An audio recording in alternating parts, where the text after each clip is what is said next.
नमस्कार साथियों। तो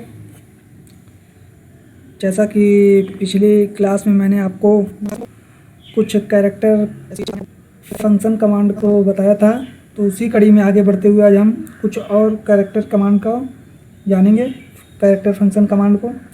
तो सबसे पहले हमने कल अपर केस, लोअर केस और क्या कहते हैं उसको, रिवर्स को देखा था।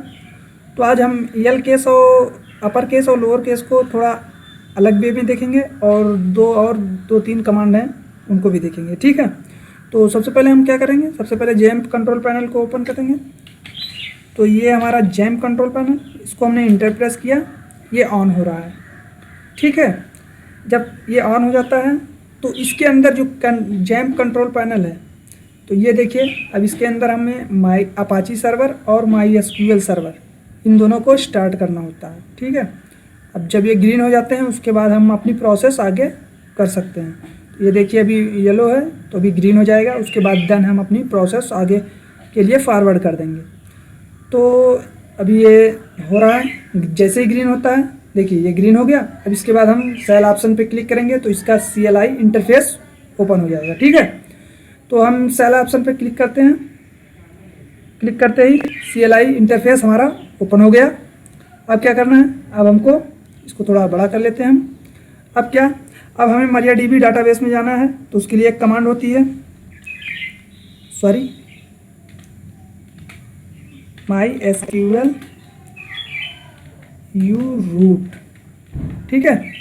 इसके बाद अगर आप P लगाना चाहे पासवर्ड देने के लिए तो P लगा सकते हैं, नहीं तो हम P नहीं लगाते, वैसे ही इंटर प्रेस करते हैं। देखिए ये हमारा आ गया। अब हमने कल बिना डाटाबेस के इंटर किया था, तो बिना डाटाबेस के ही देखते हैं। अभी डाटाबेस में करेंगे या बाहर करेंगे तब भी सेम वही आएगा, ठीक है, कोई दिक्कत नहीं उससे। तो यहाँ पर हम सेलेक्ट कमांड का यूज करेंगे, ठीक है। सेलेक्ट, जैसे हमने कल अपर केस लिया था तो आज हम उसी को थोड़ा मॉडिफाई करके देखते हैं। अच्छा, हमने अपर केस लिया था तो हमने आज इसको हम अलग वे में ले चलते हैं, इसको यू केस, ठीक है। तो यू केस लिखते हैं। तो यहाँ पे हम कल जैसे कि मैंने अपना नाम ही दिया था तो मैं अपना ही नाम दे देता हूँ, ठीक है।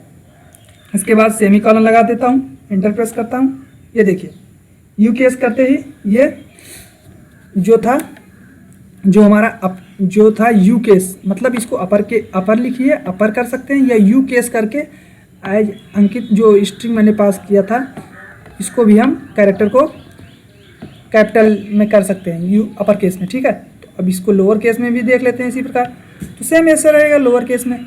तो लोअर केस में क्या करना है, यहाँ पे यल केस कर देना है, ठीक है, बस यहाँ पे यल। उसके बाद इसको अपर लिख देना है ताकि पता चले लोअर में हुआ है, ठीक है। तो जिसको हम इंटर प्रेस करते हैं और देखते हैं ये हमारा जो है, जो हमने अंकित लिखा है ये अपर केस में लिखा है। तो इसको यल केस बनाना है तो सेलेक्ट यल केस, जो भी अपर केस कराएगा उसको सेलेक्ट कर लेंगे, ठीक है। उसके बाद इंटर प्रेस कर देंगे। ये देखिए जैसे इंटर प्रेस करेंगे हमारा यल केस में आ गया, ठीक है। ये रहा कल का जो अपर केस और लोअर केस का था। इसमें आज हम एक और देखते हैं लेंथ का, ठीक है। जैसे कोई कैरेक्टर हुआ उसकी लेंथ कितनी है और उस लेंथ किस हिसाब से काउंट करता है ये देखते हैं। तो उसके लिए हम यूज करेंगे सेलेक्ट लेंथ, GTH, ठीक है।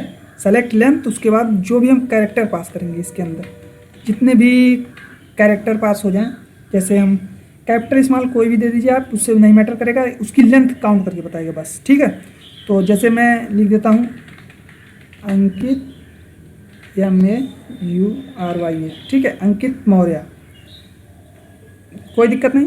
अब इसका हम इसके बाद सेमीकोलन लगा देते हैं, इंटर प्रेस करेंगे तो ये इसकी लेंथ को काउंट करके बताएगा। तो इसकी लेंथ कितनी है, अंकित में 5 वर्ड है, मौर्य में 6 वर्ड है, तो 6 और 5 11 हो गया, लेकिन ये 12 काउंट करेगा, या 12 ही होगा, ठीक है। क्यों, क्योंकि ये स्पेस को भी काउंट करता है, ठीक है। तो हम इंटर प्रेस करते हैं, देखिए ये देखिए ये जैसे कि मैंने बोला था स्पेस भी काउंट करता है, तो ये स्पेस भी काउंट किया और ये 12 आ गया, ठीक है। जैसे देखिए यहाँ पे 3 3 6 है, एक 7 हो गया, उसके बाद 5 ठीक है। तो ये हमारा हो गया लेंथ का। इसी प्रकार हम एक और कैरेक्टर फंक्शन है कॉनकेट। जैसे दो स्ट्रिंग है, दो कैरेक्टर हैं, उनको आपस में जोड़ना है, ठीक है। उसको देख लेते हैं। तो उसके लिए सेलेक्ट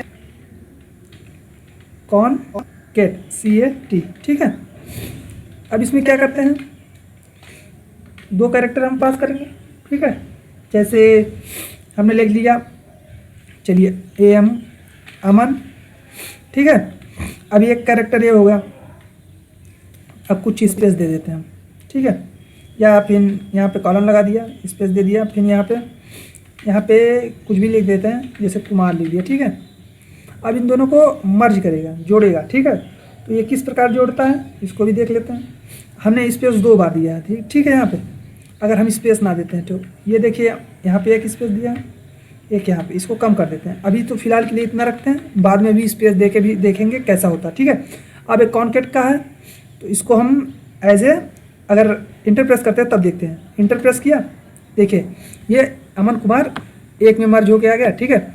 यहाँ पे स्पेस हमने नहीं दिया था। अच्छा, हम अब इसी कमांड में हम स्पेस दे के देखते हैं, ठीक है। तो हमने ये कर दिया। अब देखिए हम यहाँ पे जैसा एक स्पेस यहाँ दे देते हैं, ए यहाँ पे, ठीक है। अब इसके बाद हम इंटर प्रेस करते हैं, तब देखते हैं हमारा क्या इसके यहाँ, इसके बाद इंटर प्रेस करेंगे तब देखेंगे क्या हमारा जो अमन कुमार है इसके बीच में स्पेस आता है या नहीं, ठीक है। तो ये हम, ठीक है, इंटर प्रेस किया। अब देखिए ये नहीं आया, ठीक है। अच्छा, क्यों नहीं आया, मतलब ये नहीं आएगा। तो इसको इंटर प्रेस करने के लिए क्या करना पड़ेगा, जो हमें जो ये स्पेस लाने के लिए, तो हम यहाँ पे क्या करेंगे, एक और कैरेक्टर ले लेंगे बाय डिफ़ॉल्ट, जो कि कैरेक्टर रहेगा नहीं, ठीक है। तो इसके लिए हम यहाँ पे वो कर देते हैं, ठीक है। इसके बाद हम यहाँ पे स्पेस पे क्लिक कर देंगे, ठीक है। अब देखिए, अब यहाँ पे जैसे ही हम प्रेस करेंगे इंटर, उसके बाद हमारा जो भी यहाँ पे जो था अमन कुमार, इसके बीच में स्पेस आ जाएगा, ठीक है। तो इंटर हमने प्रेस किया। अब देखिए यहाँ पे हमारा इंटर प्रेस करते ही हमारा अमन कुमार के बीच में स्पेस आ गया, ठीक है। तो ये हमारा कॉनकेट का है। इसको कैसे यूज किया जाता है आप लोगों को तीनों तरीकों से देखो मैंने बताया। अच्छा, इसके बीच में अगर आप कॉलन लाना चाहते हैं तो यहाँ पे कैरेक्टर इसके अंदर कॉलन अगर आप कर देंगे, देखिए आपको दिखा देते हैं, ठीक है। इसके अंदर अगर हम ये कॉलन लगा देते हैं, ठीक है, तो ये कॉलन को भी आ जाएगा, ठीक है, कोई दिक्कत नहीं होगी। ये देखिए कॉलन हमने लगा दिया, इसको प्रेस करते ही यहाँ पे कॉलन आ गया, ठीक है, कोई दिक्कत नहीं। और क्या है, और हम देख लेते हैं कुछ एक दो और हैं। तो इसमें एक है कैर नाम का, ठीक है, कैरेक्टर फंक्शन में एक कैर फंक्शन है, तो उसको भी देख लेते हैं। तो उसके लिए जैसे कोई कैरेक्टर हो गया कैर, ठीक है। कैर क्या, कोई भी जैसे दे देते हैं हम, ये आज की वैल्यू के अकॉर्डिंग प्रिंट करता है, ठीक है। तो हम इसमें कैर है, कोई नंबर देते हैं उसको कैरेक्टर में बदलेगा, ठीक है, कोई इंटीजर नंबर हो गया। तो जैसे हम 67 दे देते हैं, ठीक है। अब इसका आज की वैल्यू के अकॉर्डिंग ये किस नंबर पे आएगा, तो उसका ये कैरेक्टर प्रिंट करेगा, किस कैरेक्टर के का है ये नंबर, ठीक है। तो जैसे हम इंटर प्रेस करते हैं तो देखते हैं ये हमारा C का है, ठीक है। तो B का होगा 66 और A का होगा 65, ठीक है। तो इसी के अकॉर्डिंग चलता है, तो ये कैरेक्टर में है, ठीक है। अब इसी प्रकार हम एक आज की वैल्यू को प्रिंट करेंगे जो कि कैरेक्टर के रहेगा, उसकी वैल्यू निकाल के देगा, ठीक है। इसी प्रकार से सेलेक्ट, चलिए मान लीजिए हम यहाँ पे ASCII आज की, उसके बाद यहाँ पे हम दे देते हैं कोई भी वैल्यू, जैसे हमने कैपिटल A कैपिटल Z, या चलिए हम कैपिटल नहीं देते, स्मॉल देते हैं, स्मॉल G दे देते हैं, ठीक है। अब इसकी आज की वैल्यू क्या है ये प्रिंट करके दिखाएगा हमको। जैसे हम इंटर प्रेस करेंगे, सॉरी कुछ गलत हुआ, यस सॉरी माय मिस्टेक। यहाँ पे देखिए ये क्या गलत हुआ, ये जो एज ए कैरेक्टर जब हमको इसकी वैल्यू निकालनी है, ठीक है, आज की वैल्यू, तो ये क्या है हमने दिया है, तो इसको हम क्या करेंगे सिंगल कोट में एज ए स्ट्रिंग लेता है ना, सॉरी ये देखिए स्ट्रिंग लेता है, ठीक है। अब इसके बाद हम यहाँ पे इंटर प्रेस करेंगे, उसके बाद हमारा जो भी जी की मान, जो कि जी की वैल्यू है 103, ठीक है, 103, तो ये आ गई, ठीक है। इसी प्रकार से आपको ये कैरेक्टर जो भी फंक्शन थे वो सब हो गए हैं लगभग, और कोई अगर छूटा होगा तो उसके भी आप लोग देख लीजिएगा। मेरे अकॉर्डिंग तो अभी फ़िलहाल अभी नहीं बच रहे हैं, अगर देखूंगा एक बार, अगर बच जाते हैं तो उसको भी हम आपको करा देंगे, ठीक है। और जो भी होगा इसको अच्छे से देखिएगा, ठीक है, और इसको अच्छे से करने का प्रयास करिएगा आप लोग, ताकि आपको अच्छे से समझ में आ जाए। और जो भी होगा कल आपको हम इसी के अकॉर्डिंग आगे बढ़ते हुए देखेंगे नंबर फंक्शंस का, ठीक है, जिसमें नंबर के अकॉर्डिंग नंबर को कैसे मल्टीप्लाई, स्क्वायर रूट उसका निकाला जाता है, ऐड किया जाता है, एब्सोल्यूट वैल्यू उसकी कितनी होगी और सब वैल्यू कितनी होगी, ठीक है, उसको देखेंगे, ठीक है। तो आज के लिए इतना ही, मिलते हैं नेक्स्ट क्लास में। धन्यवाद क्लास।